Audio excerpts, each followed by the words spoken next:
Hey everybody, what's going on? I am Pruitt. Hope you're doing well. I'm unbelievable as always, and I wanted to do a video as a first look video because I got my hands on the DJI Osmo Mobile 2. This was actually gifted to me from Phoebe. I am truly grateful and really appreciate this little gift.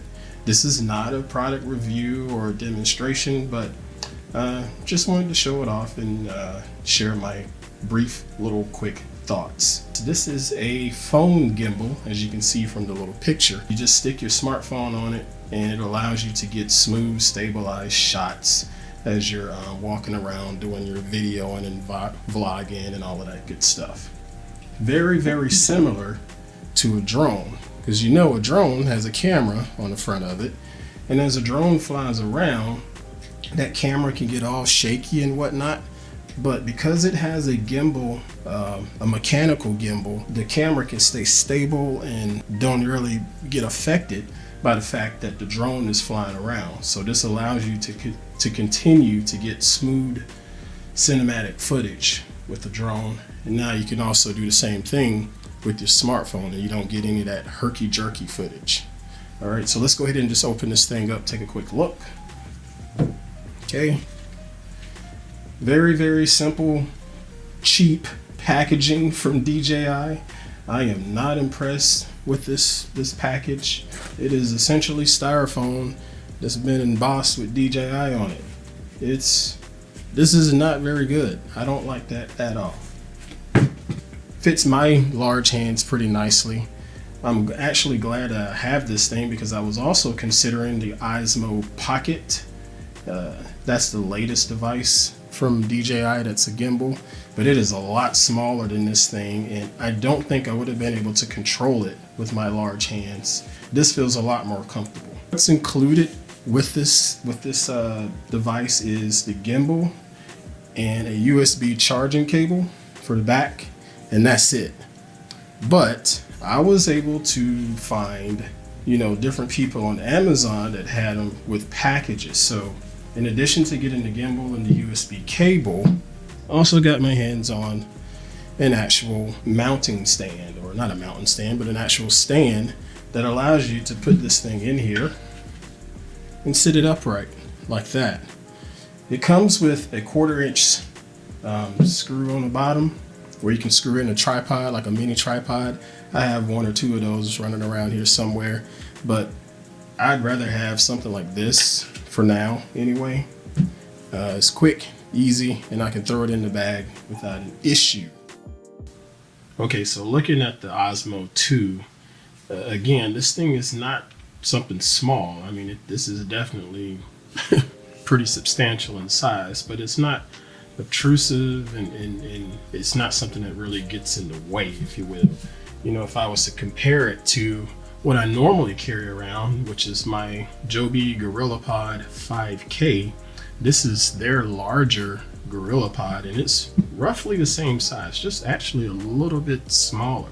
This is my go-to, and when I said far as fitting a handheld gimbal into my workflow, I never really thought about it because this little GorillaPod works pretty well with my smartphone when I attach this to it, and my smartphone already has stabilization built into the software, so I get pretty stable shots just walking around with this thing. But this is next level stabilization because it's not software based, it's mechanical. There's a motor inside of this thing that helps keep everything stabilized, so you're not really dependent on buggy software like that. The first thing that I heard about this Osmo Mobile 2 was getting it set up was a pain in the butt.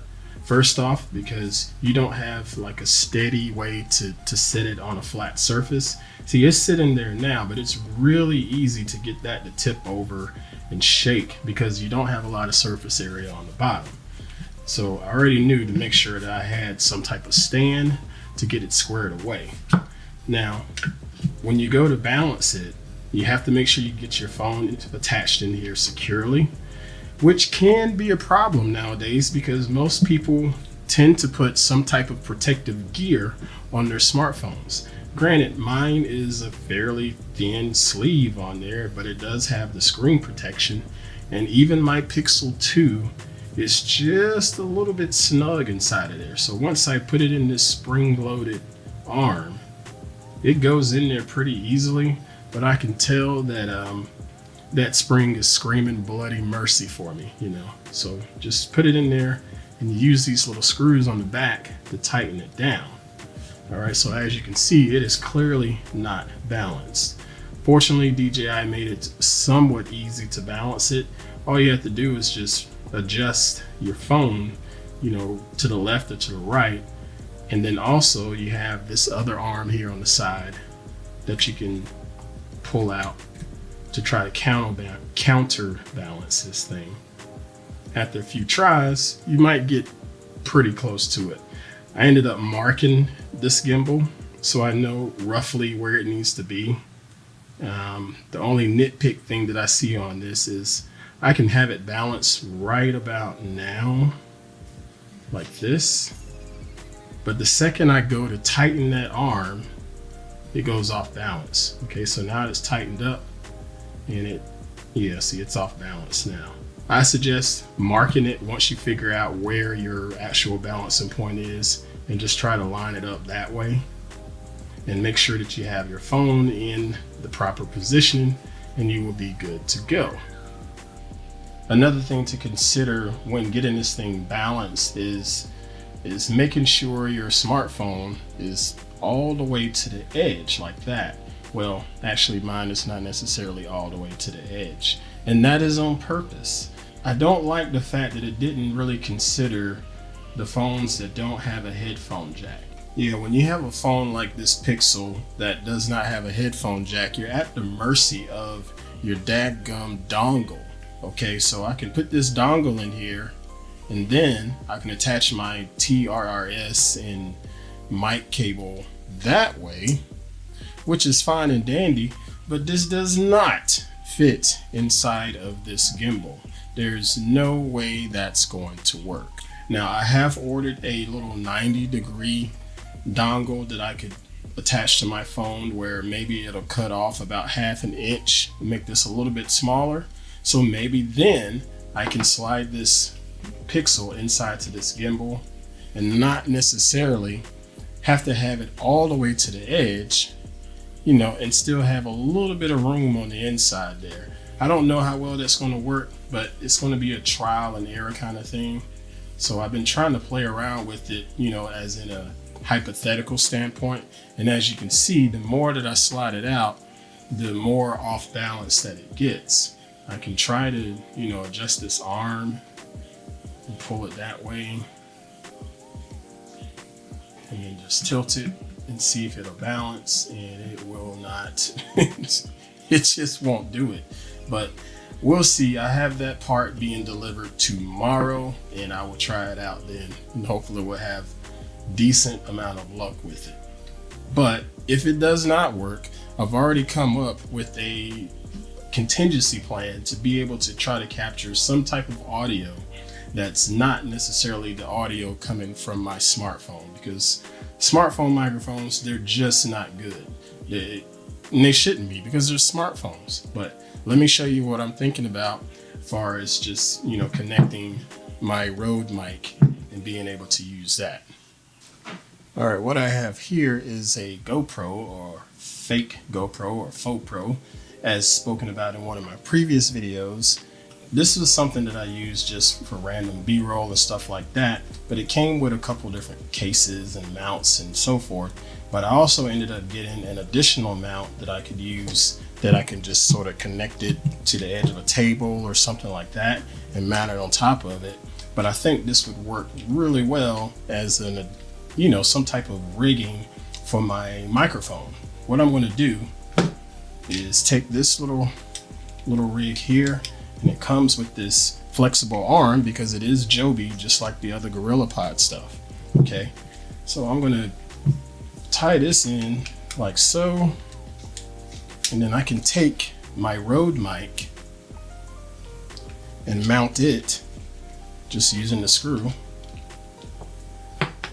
Okay, and now instead of trying to figure out a way to attach it to the top of the phone or anything like that and screw with the gimbal weight, can just put this little bracket on here like so.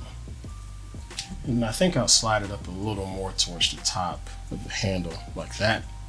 And it has this little arm on the side where I can tighten it down to make it a lot more secure. Yeah, see, it's on there. That's really not going anywhere. And since this is a GorillaPod arm, it's flexible. And I can stick this up just like that.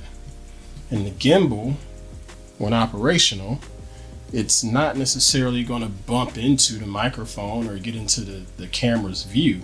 So I think I'm going to be able to work that out. And when I'm shooting, in front of me, I have the microphone pointing in front of me towards the camera view.